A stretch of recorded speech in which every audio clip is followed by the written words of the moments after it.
I'm your host, Carolyn Solo, LCSW, EMDR therapist, and mom of 3 daughters. Thank you for joining me. Hey everyone, and welcome to episode 85 of the Future Template Parent Podcast. I'm your host, Dr. Carolyn Solo, LCSW, PhD, EMDR consultant, coach for EMDR therapists, and mom of 3 daughters. Thanks for joining me. It's one of those mornings, it's Sunday morning, and 2 of my kids are taking a bath in the next room. I have crazy Sunday morning hair, and I'm just trying to get my podcast recorded so you parents know what I'm talking about. We do what we can when we can. So, thanks for joining me. Today, I want to talk about something I've talked to different coaching clients about a number of times, and that's what it can be like to do ongoing work with a client who was originally an intensive client. First, I'm going to talk about how I decide that this is something I want to do and what are kind of the things I make sure I'm thinking about. So I am aligning this choice with my practice structure. And then, second, I'm going to use a composite case example to illustrate how I've done this. So, one of the things I work with coaching clients on a lot is designing their ideal practice. I mean, I work on every coaching client with this, right? This is a fundamental piece of, you know, really, really important piece of any time you're adding and offering like intensives to your practice. What do you want your ideal practice to look like? When you're adding this very, very different model to your current, hourly client model, a lot of changes have to be made, and that can feel really overwhelming and daunting because most clients come to me with a more traditional hourly EMDR practice. And many of them, not all of them, but many of them have tried longer sessions with some of their clients, maybe 90 minutes, maybe 2 hours, and have really loved the results they've seen. But it's kind of on an ad hoc here and there basis, and they haven't come up with a practice structure that really works for them. And they can feel sort of overwhelmed by the options and by the process, right? So, a lot of the work we do in the early parts of the coaching is figuring out what they want that ideal practice structure to be like eventually. It usually can take about a year to really get there, right? Because these are structural changes that take intention and time, and there are lots of considerations, and everyone's practice is different, their needs are different. Um, but one of the first things I always recommend when you really want to make intensives a large part of your practice model is only offer intensives to new clients or prospective clients. And of course, this is something that you don't have to stick with forever, but I do think it helps in the beginning when you're trying to make that shift. Um, Even if, and also it kind of pushes the envelope to make sure you actually are working on what you want your intensives to look like, and you're kind of doing the scary thing of, say, I'm making this big shift. When you sort of say, oh, I'm going to decide based on what the client needs, that's client driven, that's not business owner driven. And it can mean that of course, you're taking ethical considerations into account. And if they really don't want to do an intensive, really, really, really don't, you get to make the choice of, do I refer them out or do I make an exception? I just think it can be easy to make them all exceptions, right? And so, all that. Um, but, and as I've talked about a lot, even if clients don't come to you looking for an intensive, I think there's almost always an argument to be made for the intensive at least being the starting point of your work together if you do want to have a place for ongoing clients. So, right, certainly there's almost always an argument to be made for an intensive for a new client or any client. But, there are some people who will absolutely not be interested. And like I said, you decide what you want to do. But I want it to be your practice and that your decisions are guided by your needs and your desires for your practice, right? So yeah, just that. And if you're wondering what to say about a new client, to a new client about an intensive, I have scripts for exactly that in any coaching that I do with people. And I have talked about what I say to potential clients in earlier podcast episodes. If you want more details on that, that's not the point of this episode. Let's talk, one-to-one if you want to build up your intensives offering. And of course, one of them being offering them only to new clients. But if you still want to have some ongoing clients, not get rid of them altogether, that's fine and valid if that's the practice you really want, not just feel like you should have, which is important to kind of delineate for yourself. Um, and you may have ongoing client relationships that feel really important for you to continue. So yeah, these are all considerations that I work through with individual therapists to come up with the best plan for their practice that meets their needs for income, for time, for structure, for flexibility, and also takes their current caseload into account in an ethical and manageable way. So all that to say, and something that's happened to me several times since I've switched my practice to intensives, is that, only offering a new client an intensive, a 15-hour intensive, and they still go ahead with it. What happens after that? Sometimes I do a little bit of ongoing work with them. I want to talk a bit about what that can look like. I've had many clients come specifically for an intensive or be sold on an intensive and find the experience rewarding, satisfying, transformational, goals met, ready to stop. But then I have new clients who come in, have a great intensive and say, hey, I'm ready for more. Let's keep working together. And I will say that sometimes I say yes, and sometimes I say no. Okay. And the no is always pretty easy because I never set up the expectation with new clients that I will keep working with them after an intensive. In most cases, I don't even bring it up unless the client does on their own, right? And there are times where it can feel most clinically appropriate to terminate the relationship after the intensive, as was originally intended. And that's easy to do when I've never set the expectation that that relationship is going to continue.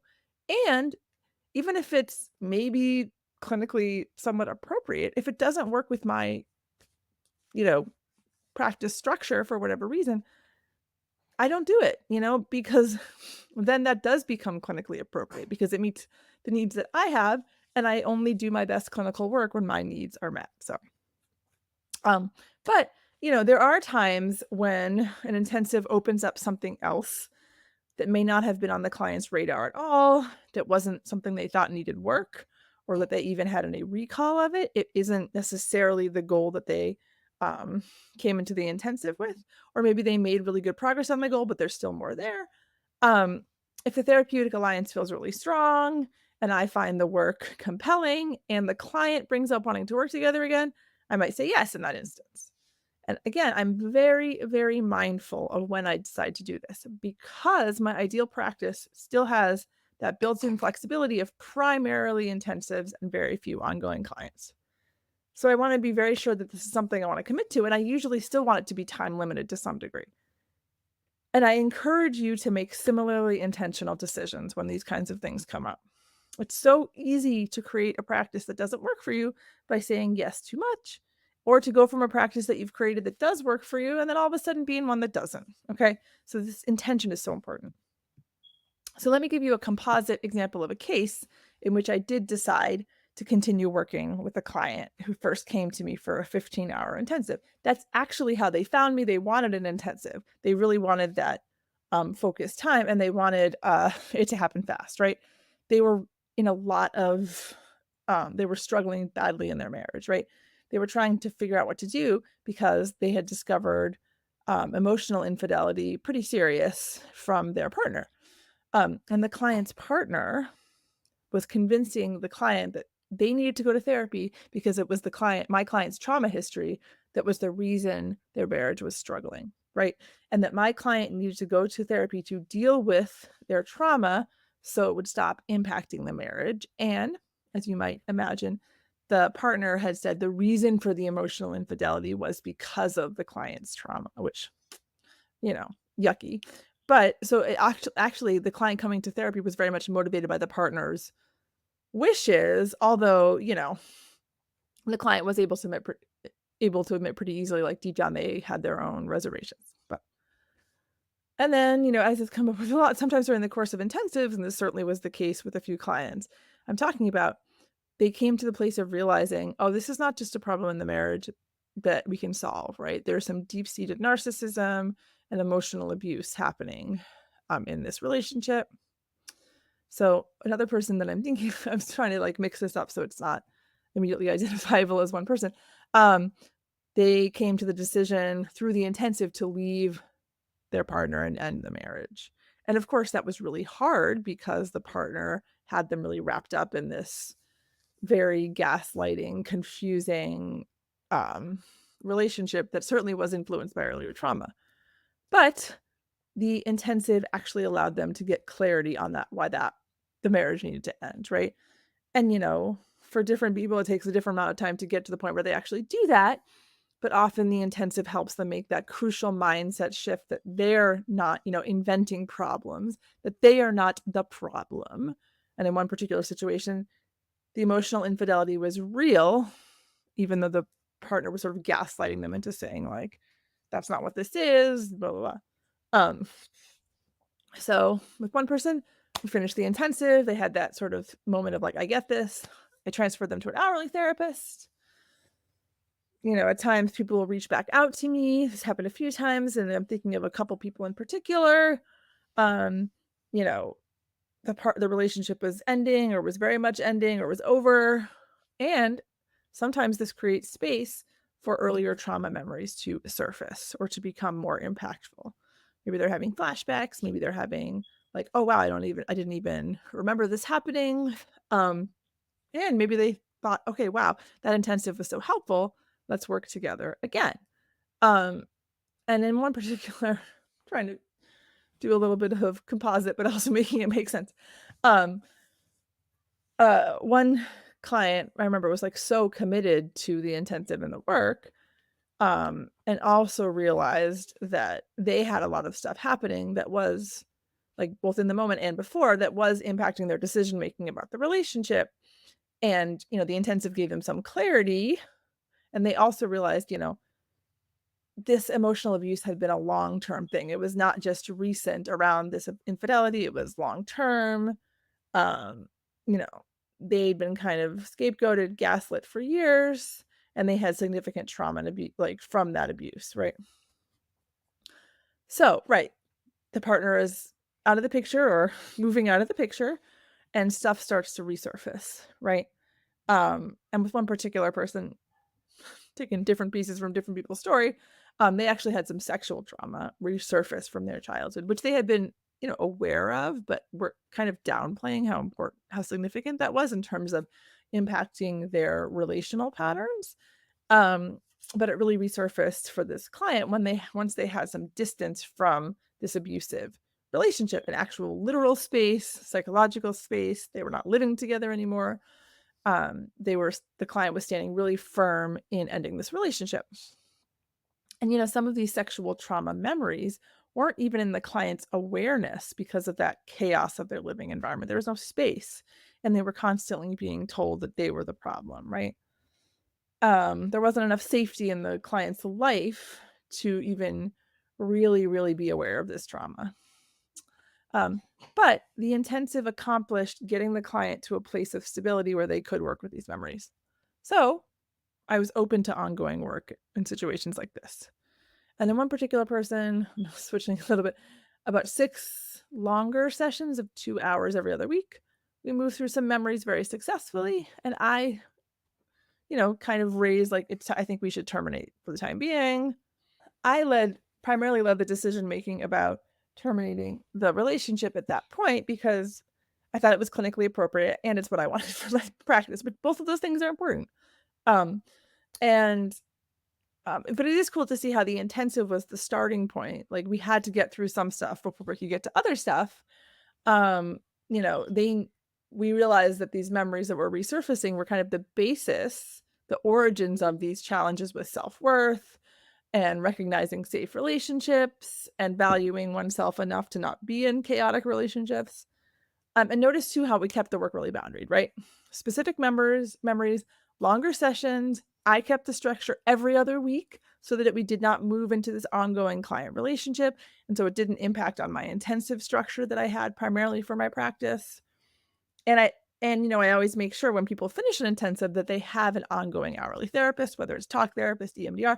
So that if we do decide to do any continuing work, and if we don't, that clinical transition is very clean and very supportive, and they're not, quote, being abandoned in any way. And of course, it's up to them. They can decide not to have an hourly therapist, but I make sure they at least have referrals. Um, and yeah, so I was not abandoning the clients. I'm not abandoning them. They have structures, clinical support in place. And anytime I talk to those therapists, it's great for continuing to build my referral network, right?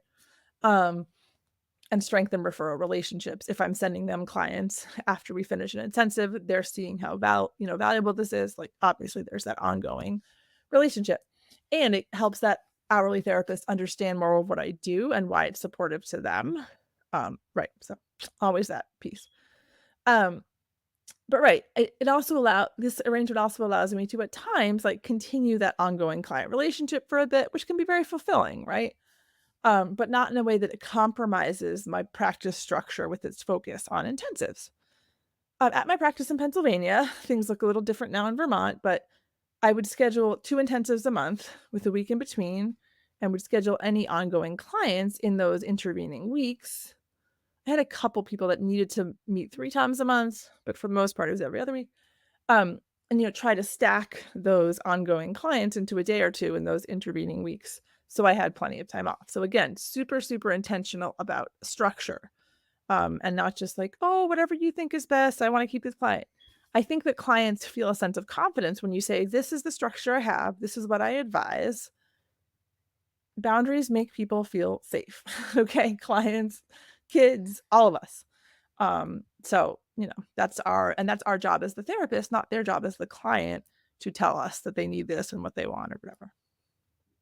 Um, right. So I think I'll stop there for today, especially as my children are being very vocal about their needs. Um, a few thoughts on how to continue work with intensive clients and when you might do this and how to maintain the boundaries you need in your practice. So I'm reminding you again that you get to design the practice you want and that requires intention and planning and self-awareness, right? And reminding you that I'm here to support you with that, as I've done with lots of other therapists, if that's something you're interested in. I've also, if you're interested in like a shorter one-to-one coaching relationship, like we work on something very specific, like for example, changes to your practice structure, I'm now offering like one-off 2-hour intensive coaching sessions where you could come with like, I want to restructure my practice, but I don't know how to do it. Let's work on that specifically. 2-hour session, and then you get a month of Slack support after we finish that. So that's like kind of a one-off and an intensive, a small, a shorter intensive, if you will. Let me know if that interests you at Future Template Parent. I'll be talking about it more on my Instagram and in stories as well. So just to remind you. So yeah, hopefully that was helpful. A little mix of kind of some clinical thoughts and some business structure thoughts, and just a reminder that those two kind of always go together, right? I really believe that a solid boundary business structure allows you to do your best clinical work and to make really good clinical decisions, not just the thing of like, I'll keep this client as long as I can because I need the money, right? Which we all know does happen sometimes, or not with that sort of totally mercenary intention, but that it can happen and that it really isn't in the best interest of the client or in your best interest when you're creating that practice you want. So, just some thoughts there. And I hope you all have a great week, and I will talk to you soon. Take care, everybody.